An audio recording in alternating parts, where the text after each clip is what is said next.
MSN football ടോക്സിലേക്ക് അവർക്കും സ്വാഗതം. Super കപ്പിൽ ഇന്ന് 2 സെമി ഫൈനൽ മത്സരങ്ങൾ നടന്നിരുന്നു. ആദ്യത്തെ മത്സരം east Bengal FC versus Punjab FC ആണ്.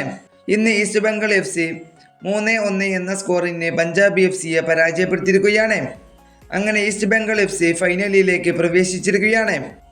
ഇന്നത്തെ മത്സരത്തിൽ ഈസ്റ്റ് ബംഗാൾ FCക്ക് വേണ്ടി ഗോളുകൾ കണ്ടെത്തിയിരിക്കുന്നത് മുഹമ്മദ് റാഷിദ്, അതുപോലെ തന്നെ കെവിൻ സിബില്ലെ, അതുപോലെ തന്നെ സാഹുൽ ക്രിസ്പോ എന്നിവരാണ്. അതുപോലെ തന്നെ ഇന്നത്തെ മത്സരത്തിൽ പഞ്ചാബ് FCക്ക് വേണ്ടി ഗോൾ കണ്ടെത്തിയിരിക്കുന്നത് ഡാനി റമീറൈസ് എന്നിവരാണ്. അതുപോലെ തന്നെ രണ്ടാമത്തെ മത്സരം എന്നുള്ളത് FC Goa versus Mumbai city മത്സരമാണ്. ഇന്ന് FC ഗോവ മുംബൈ സിറ്റി FCയെ 2-1 എന്ന സ്കോറിന് ആണ് പരാജയപ്പെടുത്തിയിരിക്കുന്നത്. അതുപോലെ തന്നെ ഇന്നത്തെ മത്സരത്തിൽ FC ഗോവയ്ക്ക് വേണ്ടി ഗോളുകൾ കണ്ടെത്തിയിരിക്കുന്നത് ബ്രൈസൺ ഫെർണാണ്ടസ്, അതുപോലെ തന്നെ ഡേവിഡ് ടിമോർ എന്നിവരാണ്. അതുപോലെ തന്നെ മുംബൈ സിറ്റി FCക്ക് വേണ്ടി ഗോൾ കണ്ടെത്തിയിരിക്കുന്നത് ബ്രാൻഡൻ ഫെർണാണ്ടസ് എന്നിവരാണ്.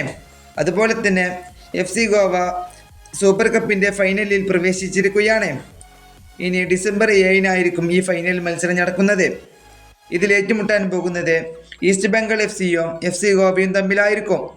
അത് വളരെ വാശിയോട് കൂടി തന്നെയായിരിക്കും ആ മത്സരം നടക്കാൻ പോവുക. ഈ വീഡിയോ ഇവിടെ അവസാനിപ്പിക്കുന്നു. ഫുട്ബോൾ ലോകത്തെ കൂടുതൽ വിശേഷങ്ങളുമായി അടുത്ത വീഡിയോയിൽ വീണ്ടും കാണാം.